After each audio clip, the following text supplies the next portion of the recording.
I got so many stories, you can't have enough film in your camera for me to tell you all the stories of my life as a trumpet player and big bands, because I got so many stories. Meet Pauly Cohen, a lead trumpeter and survivor of the swing era. Here I am, 90.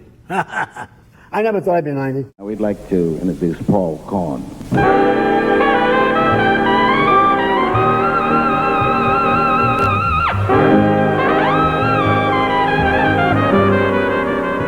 There was a time from 1935 to 1946 when jazz orchestras dominated the pop charts, and musicians like Benny Goodman and Artie Shaw were superstars. As a young trumpeter who grew up during the Depression, Pauly Cohen was an avid big band enthusiast, and by the time he was 15, he was already working in Brooklyn-based groups. Destined for a greater role in the limelight, the young trumpeter moved to Manhattan after graduating from high school, looking for work with a traveling band. That began a career and a devotion to big band music that has endured for nearly 75 years.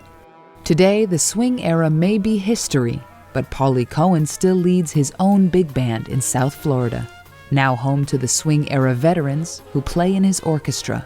At age 90, an age that finds any survivors resting comfortably, Pauly Cohen is busy, keeping the big band tradition alive, playing the trumpet, and working on himself. I've known Paul for many, many years, but now that we're down here in Florida, and as you can see, most of the musicians are what you would say in advanced age.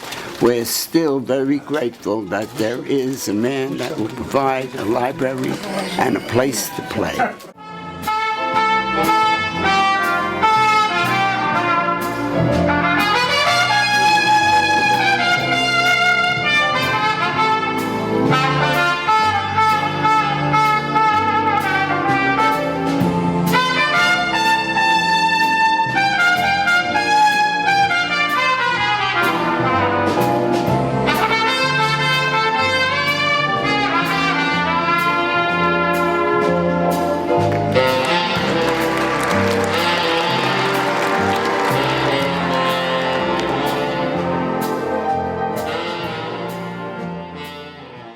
I'm 90 years old, and all I am is a trumpet player.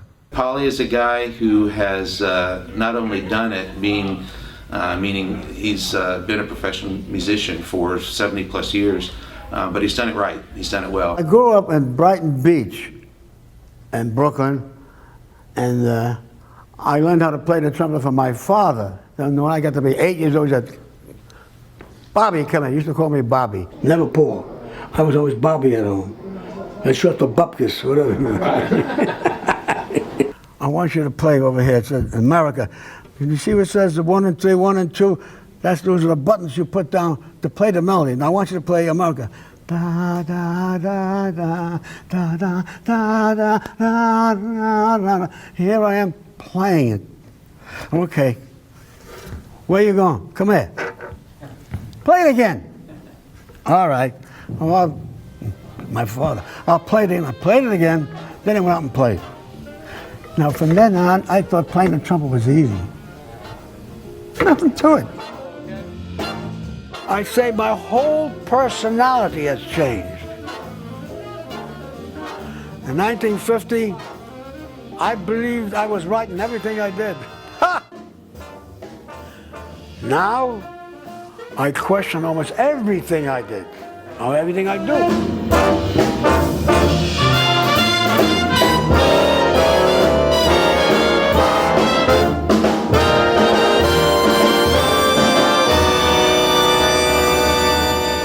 You all play so wonderful, all you guys. And to read this music is very difficult. I want you to know that. Not too many people I know, not too many professionals that I know can play what you just did this past hour and a half. Although Pauly Cohen would become a respected trumpeter in his early 20s, he had to work hard to overcome the limitations of his childhood. My parents always were in some kind of argument who's going to be nice, how to be a judge. And I wasn't going to be a judge at 15, 13, 12, 11. I didn't like that idea at all. That's the reason why I studied so hard to play the trumpet. I knew that was my way of getting out of that place. that's why I was very inward, all the things. So when I got out to Broadway and stayed at the Farmers Hotel, I met all these guys at the bar. I got to socialize with these guys. I learned who they were, how they played, how I wanted them to hear me. And I auditioned for as many bands one time, about 18 or 20 bands. I didn't care who I played with. I just wanted them to know I can play the trumpet. I'll tell you how. I am Paul Cohen going to Manhattan. I left my home in Brooklyn. I'm now residing at the Forest Hotel, West 49th Street, between Broadway and 8th Avenue. I'm now meeting some people from Boston, from Texas, from Oklahoma, California. They're all congregating in New York City, waiting for the bus to take them on a one-nighter. So I'm at the bar. I'm buying drinks for people because I wanted to like me. I put a pack of cigarettes there. I don't smoke, but I mimic it, smoking. Have a cigarette. Give me a tab. And then all of a sudden, hey, Pauly. I tell him, who's that? You. Somebody yelled, Pauly, because I was very diminutive. I'm short, chubby, fat. They used to pinch my cheek. I had red cheeks like a little kid. And I used to hate that because it hurt. That's how I became Pauly. Before you know it, everybody started calling me Paul. Every band leader I worked with, they didn't know me as Paul Cohen anymore. I'm Pauly Cohen. Playing music keeps you alive. The challenge of playing music with different people and sight reading is good for your brain. For your distinguished contributions to big band jazz. So let's give it up for Pauly here. Yeah, too much. All right. I'm now going to eat my cake. And I'm going to sit down when I eat my cake. Or it'll fall down. Awesome. Fabulous. There's a lot to learn. And I literally picked trumpet because it had 3 valves. I thought it'd be easier. So That's a very good reason. and I was wrong. I got a small little apartment. My wife died. I got 3 rooms. And I got stuff all screwed around. But I managed to make it from day to day. Absolutely. You know, I love the way I cook because I don't like to go out and eat, except at some party with him, guests. So we go out in the restaurant and eat. It's not too bad. Doesn't as good as what I make.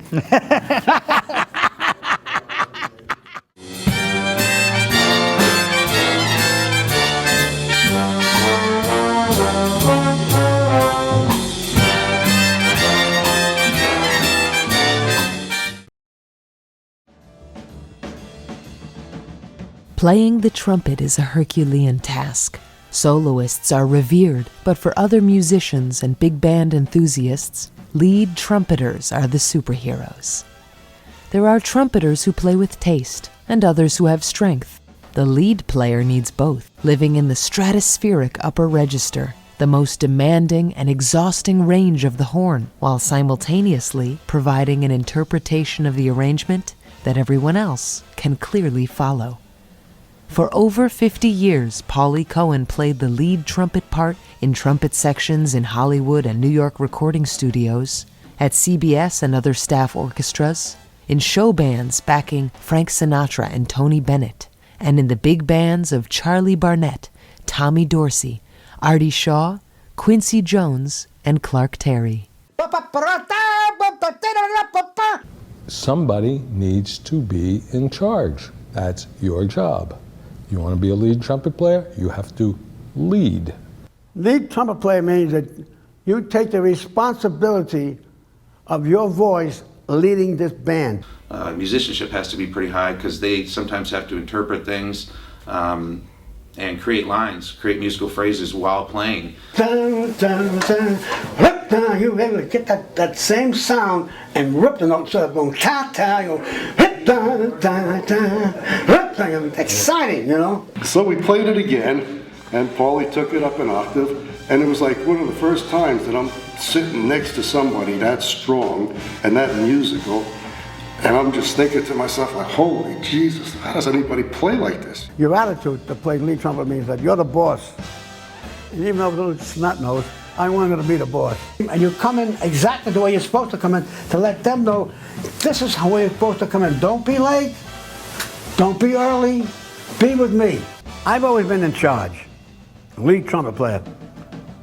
With all the band leaders I worked for, always depended upon me to always be there for them, take charge of the band. They never said it, but they didn't have to say it.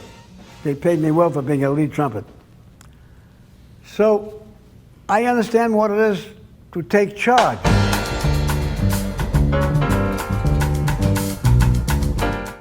How are you? Fine, thank you. You look fabulous. You look terrific. Thank you. Ladies and gentlemen, Paul Cohen, 90 years young. When I first started playing in his band, I was like in my middle 60s. I was ready to take the horn, kick it under the bed. That's enough, I'm done. Let me take up golf or something. And I get to his band, and I see these guys 20 years older than me playing their ass off. I figure, holy Jesus, so I had to dig out my fingering chart. And I said, man, I'm getting back into it. Once Pauly established himself as the go-to lead trumpeter in New York, he wasn't afraid of anyone, even someone as important as Tommy Dorsey. Because I was tough on leaders. They better do the right thing for me or I'm gone, I was so independent. But I worked for Tommy 3 different times. And one of the worst pricks in the business because he was unbending in his castigation of you if he felt you weren't doing the job. We were coming in from the road to New York to work the Statler, New York, for 8 weeks. And we had to do some extras, records and so and so. And Tony Bennett, the manager, made a speech one night, told us like, oh, by the way, guys, the extra things will not be on your salary slip, because we had to do that with I said to Tino, 2-week notice. I want to get paid for working those record dates. He went to Tommy. Tommy said to me, Paul, you're in your hometown. You want to go home every night and sleep with your wife in your bed. Why would you want to give notice? I said, Tom, I want my money. If I'm going to play a record date, I deserve to get paid for it. And that's what I want. Thank you so much. I enjoyed working for you. 3 days before we came into Statler, Tony Bennett, the manager, came up and said, Paul, you got your money. When he wasn't on the road, Pauly worked on Broadway. But even when he had a steady job, he was always on call. I was playing for Mr. Wonderful with Sammy Davis Jr. on Broadway. Dizzy called me and said, Paul, come and fill in for Quincy Jones. Quincy has to leave. So he came in and they played the book just like he wrote it. So he was impressed because I've worked with him with Earl Hines' band. And I read the book right off, and it got to be a reputation in New York. Something happens with a trumpet player, call Paul Cohen, he can read around the corner. Because Dizzy coined that phrase about Pauly Cohen. I was at the Fontainebleau for many years. My husband was the entertainment director. And one night, I had come in to see a rehearsal of the band before the show went on in the Lauderdale room, where Frank Sinatra and Margaret and all the other, Judy Garland and all the other stars worked in that particular room. I came in one night and there is this guy and he is mouthing off at someone. And I said to my husband, I says, who is this man?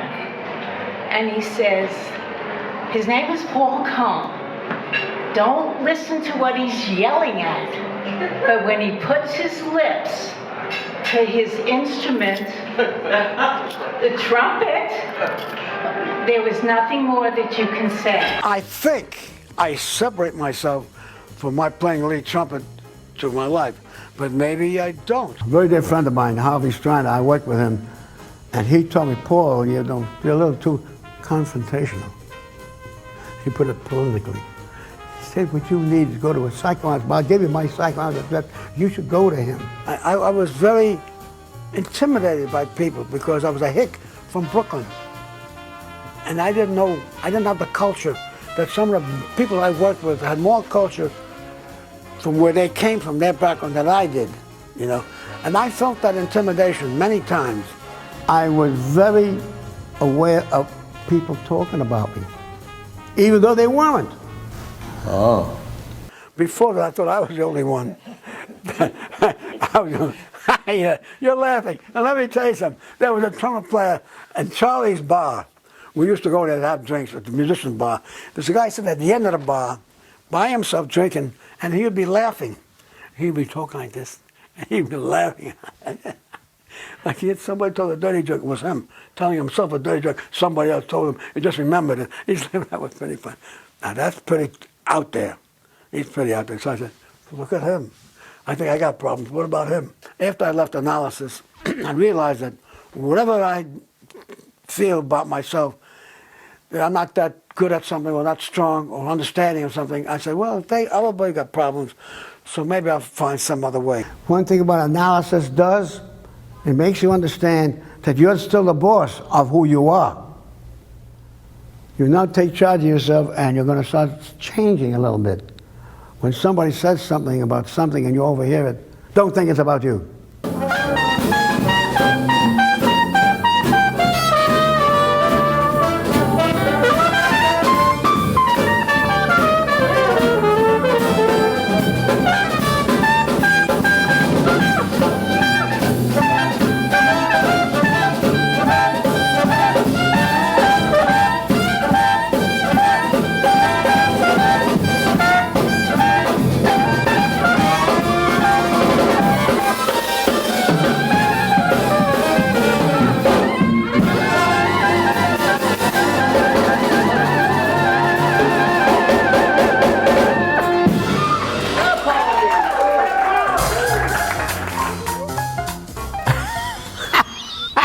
I thought you like my son more or less. I want to take care of you. I'll show you some things that I did, you know, either crazy or good or something, you know.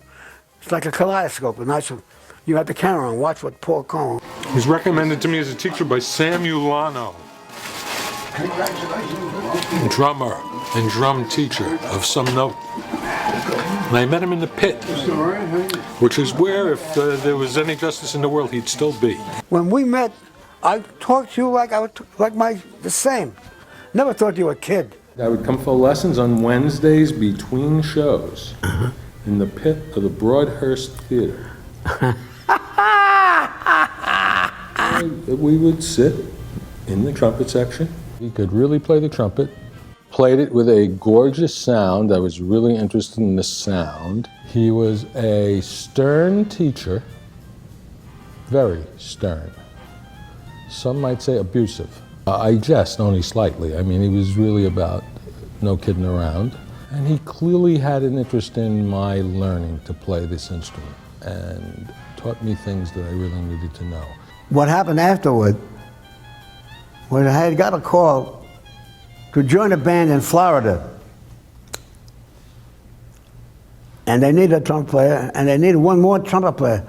So I asked you, remember? I said, why don't you come down with me? There's a spot there you could play with me. This guy was so adult for his age that they were might have been a 15 or 18 years difference. I never treated him like a child or as a youngster, a teenager. He was my pal. He used to keep booze in his locker in the theater where I get the lessons. And I was in high school. I had a locker. So I decided to keep booze in my locker. I added it to the marijuana. I already had the marijuana in the locker, but now I thought booze too. I didn't even drink it, but I kept it. Do you remember bringing home hookers from the dog track? Bringing home cookies from where? The dog track. You brought cookies home for the dog track? You don't remember this? No, man. All I thought about, I had the blinkers on. What was the best dog to play? Did he do that? Because not that I had that many affairs in my lifetime with a strange chick. Right. I usually went with a gal, you know, we had a little romance and that. But here I'm out of town, I'm out of another world. What am I doing? The Dominican Republic for a week with the Latin band, you know? Right. And I'm out of my mind, I'm stoned out. So what's this? Venture, let's go to a whorehouse. See what it's like with these guys talking about all my life.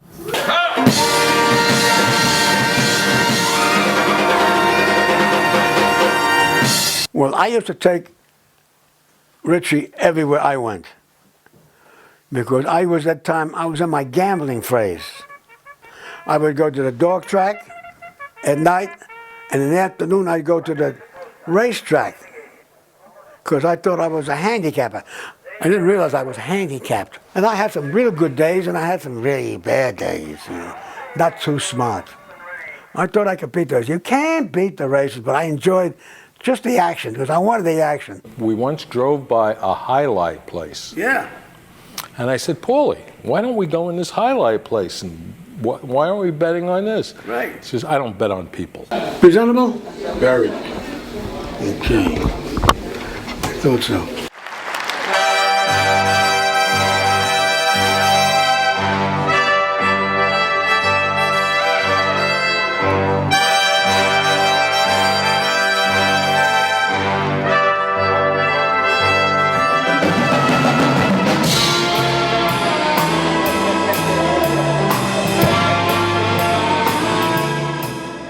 In addition to his protege, Richard Dubin, many of Pauly's most meaningful relationships have been with African Americans, who have served both as friends and mentors. All musicians who could play, I wanted to be associated with. If they were black, well, most of them were black. I didn't think any prejudice because I was like a completely nude agenda. Right. If they treat me good, I treat them good. You want to be a bastard? I'll just try to ignore it. It was only through Benny Harris that I learned about black people when he took me uptown. Because he wanted to see Ella Fitzgerald, and he left me at the bar, at the Braddock Bar. Oh, nothing but black people there.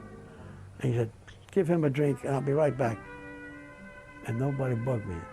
Then Benny Harris took me there. I sat there. So, and at the Teresa Bar, Teresa Hotel Bar, same thing, he was going to see Ella. And he took me uptown. He used to come down and say, Paul, he used to come to the forest. Come on, come with me. We're going uptown. I said, okay. I mean, I allowed myself to be led because I knew it was a good thing. I had such confidence in these people, more so than white people, because no white people did that for me. I had to learn how to deal with white people on my own. I had to learn how to deal with white people. I wasn't too good at it either. I was more comfortable with black people. If I wanted a brother, it was Howard McGee, was my brother. And that's the way I acted towards him. And I was fortunate because not too many people in my era could have that relationship or even thought about it. I just lucked into it. I could say luck because I was friendly with Benny Harris. And all the black arrangers in New York City always wanted me to play their charts. When I was with the band, they said, give the first spot to Pauly Cohen. They were always very kind to me. They liked my talent, but also liked me personally because I had the mute on. I never tried to get out of line or show them I'm somebody. I always thought I ain't nothing. If I come somebody by luck or by experience, God bless me. But until then, whatever you want, I'm going to do. I became very conscious of my friendship with black musicians. I felt very akin to them. And a white person would come who I knew, I would feel a little uncomfortable. It got to the point when I was talking with a black person and a white person came over, I felt funny. I knew I was white. I mean, it's obvious I'm white. I'm white. I know that. But when I hung out with these people, it never bothered my mind that I was any different than they were. In Washington, when I played with Charlie Barnet, I went to a drugstore and there was a cute little black chick laughing about it. She was hysterical laughing. So I came over to her and said, what the hell are you laughing at? What are you going to get yourself at? Why don't you come with me? I was no more than 19 or 20. Maybe I was 21. I took her in a cab and took her to my place. And we had an affair. And when I was in Boston, I sent her money to come to Boston with me. And she came to Boston. And we slept together for 24 hours straight. I mean, I was pretty hot in those days, full of piss and vinegar. That was really my first love, was Stephanie. She was a high school teacher eventually. When I talk about it, I still see her face before me. I was too wild at that time. I appreciated her at the same time. I couldn't be serious with anybody at that time. I played for Artie Shaw, Charlie Barnet, Tommy Dorsey, Benny Goodman, but playing for Basie was a culmination of my life as a lead trumpet player because he demanded certain things that I could give him.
before I joined Basie's band, my feet never touched the ground. Of course, that band every night was swinging.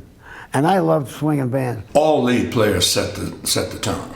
The lead trumpet, I think, and alto are parts that people's ear gravitate. So it's got to be pure. You got to be pinging. You got to be doing it. And of course, the Basie band has had a legacy of great trumpet players. Anyway, it's very important, and Pauly was very good. I always try to tell people, he basically was a hipster, but he also appreciated pleasing the public. Yeah. And that's one of the reasons why he liked me, because I was very commercial. I played a straight melody. Yeah, I played a little high, but I played a straight melody. That's what he liked.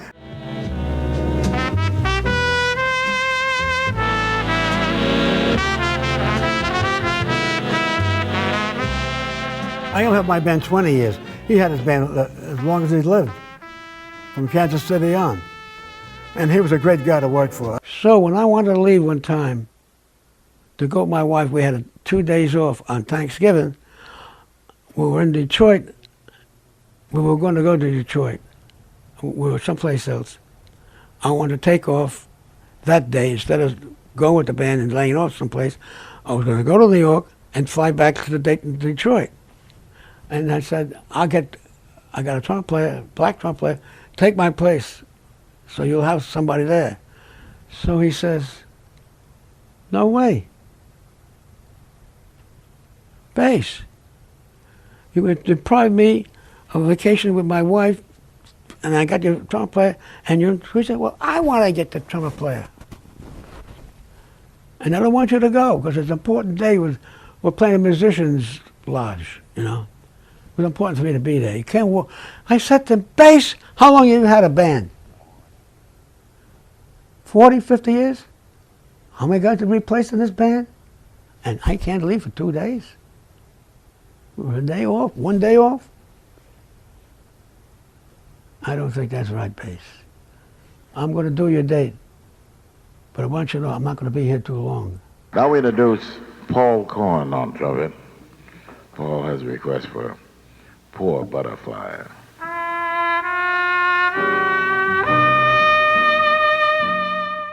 Pauly worked with Basie off and on throughout the 70s until a disagreement forced Pauly to leave the band. 2-week notice. I'm going to leave vacation time. I'm not coming back.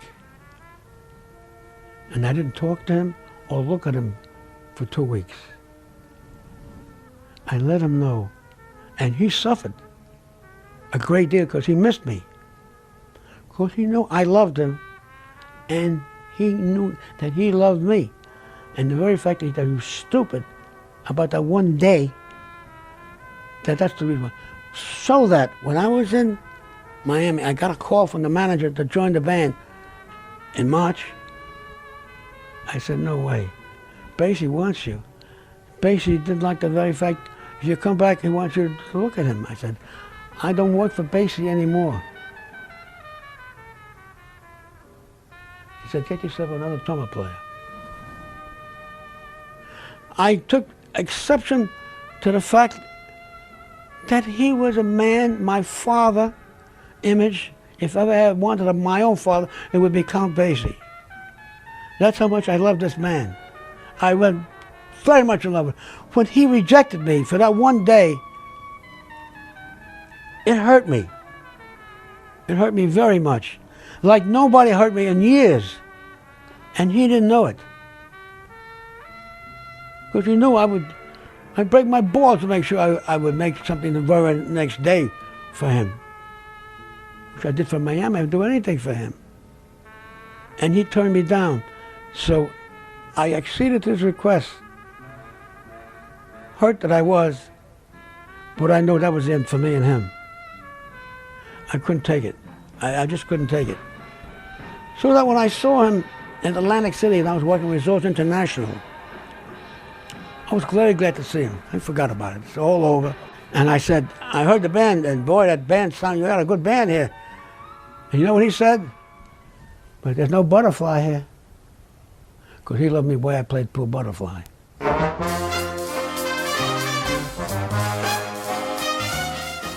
When you reach 90, every day is a gift. Every day you can walk out without a pain, when someone says something, your arthritis is bothering you, and you say, the hell with it, you go straight ahead. It's nice. Gave me the greatest advice. He says, Mr. Jekowsky, if you want to live to my age, keep your bowels open and your mouth shut. Who is here who don't have a problem waking up and doing something? We all have problems. It's how we deal with it. I'm very lucky in that respect that I have learned the ability to be with people. And that wasn't that easy for me. Now I see there's other things in life, other people who love me, and I love them, and they give me love, and I love everybody because it's nice to be loved. I haven't had a birthday party in about 50 years. Well, it's time. You waited too long. You had a wife. Why didn't she make a party? We had a party every night. Are you kidding? I'm not talking about that kind of party. That's the kind of party I appreciate. You dirty old man. It was clean. We were both clean, very much. We took care of each other. You know why she was great for me? Because she taught emotionally disturbed children in New York.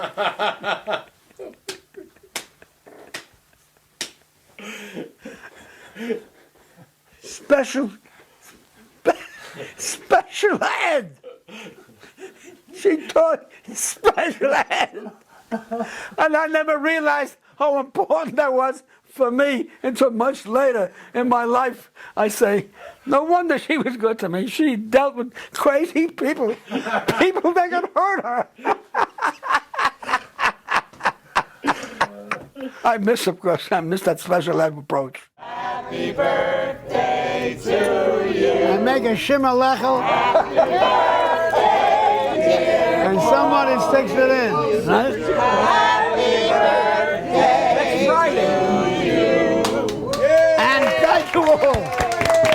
I hope we're all alive to be here next year, the same place, at the same party. We'll be here. I've never had a birthday party as good as this in my entire life. After Count Basie, what's there after that? Where do I go from there? I can start my own band. Pauly's reputation was great. We all knew that he had played with some of the best bands in the world, including Count Basie. We all knew him as one of the top lead trumpet players from the old school. And we all wanted to work with him, but he didn't get out and work too much. So the only way to play with Pauly was to actually play in his band. I got to play in Pauly's band when I was just getting out of high school. And I first met Pauly then, and you know, just hearing those guys at that age was a really big deal. Money is not involved with my band. People are coming here of their own volition because they're going to play some good music. And I always have some good music for them to play. Everybody's going to play in this band. There are no slouches. One of the ones you told me, it's okay, I don't care, but... I care. I wanted you. You did tell me this... It was always tough being Pauly Cohen, having a reputation, good and bad, wherever I've been. And I lived through it. I made some mistakes as a band when I first started. I was too arrogant about some of the people that, and I was very critical because I had been with the best of the best. But sometimes you can't get the best of the best when you're a band leader. So you have to have patience. And believe me, I've learned patience.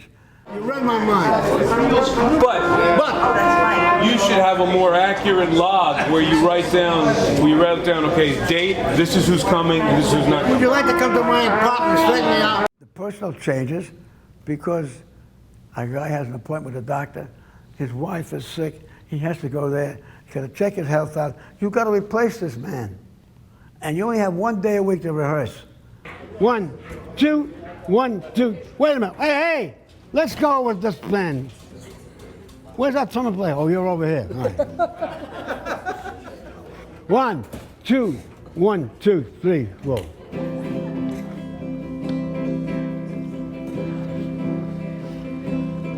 No, you gotta stop there. On the fourth bar, you gotta stop. Please. I need that entrance. 1, 2, 1, 2, 3, 4.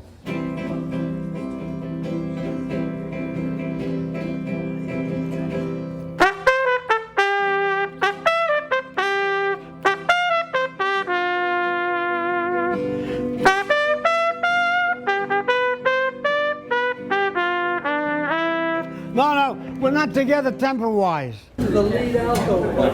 That's what I want to know. Because that's the problem. I didn't write the fucking lead part. Whoever played it fucked it up. Before your time, wasn't you. And from letter G, we'll go right ahead. There'll be no extended thing because I have to go home and make dinner. You think I'm kidding? I'm cooking for myself these days. I'm a damn good cook. Don't you? Wait! You gotta listen, Richard. You gotta listen. I said 4 bars in front. You gotta learn how to count. Woo! That's exciting.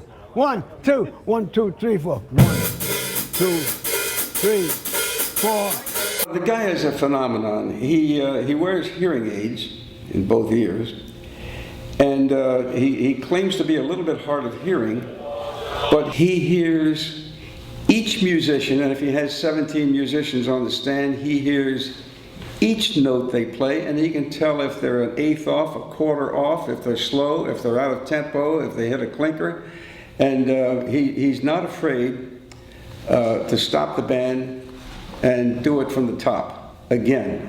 Woe unto the musician who does that twice in one rehearsal, because his 4-letter words are all capitals and all 81 dB.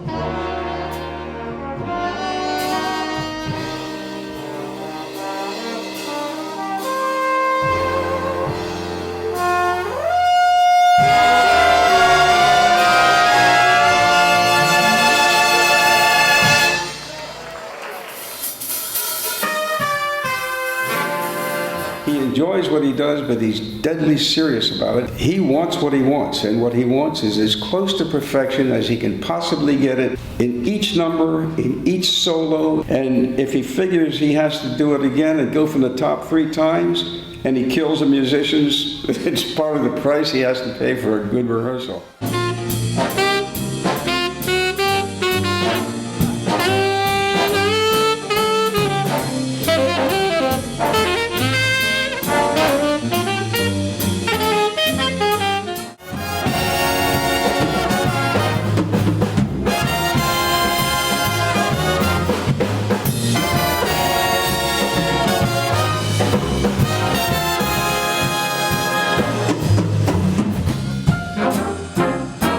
I try to do the best thing for myself and everybody else I'm concerned with.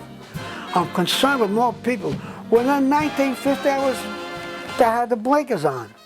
Only myself. What was good for myself or anybody. Now I think as a band leader now, I think what's good for him, what's good for him, what's good for him. I try to make them look good in my band. I never want to embarrass anybody in my band or embarrass anybody else. I know that's an important part of my personality now, and I love myself for it.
It's amazing what age and maturity can do for you.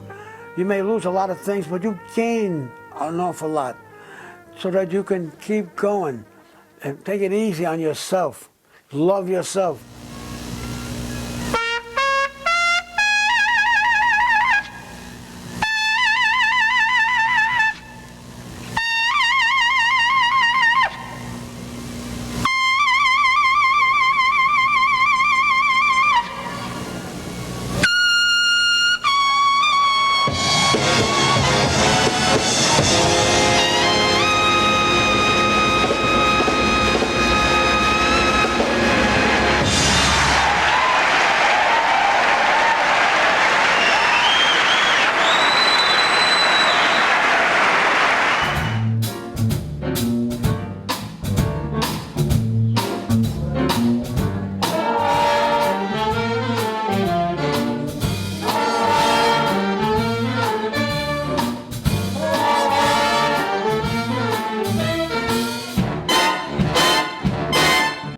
just have an ordinary conversation like human beings? like Well, human we beings. can't do that. 1 and 3, My 1. country, 'tis of thee. No, America.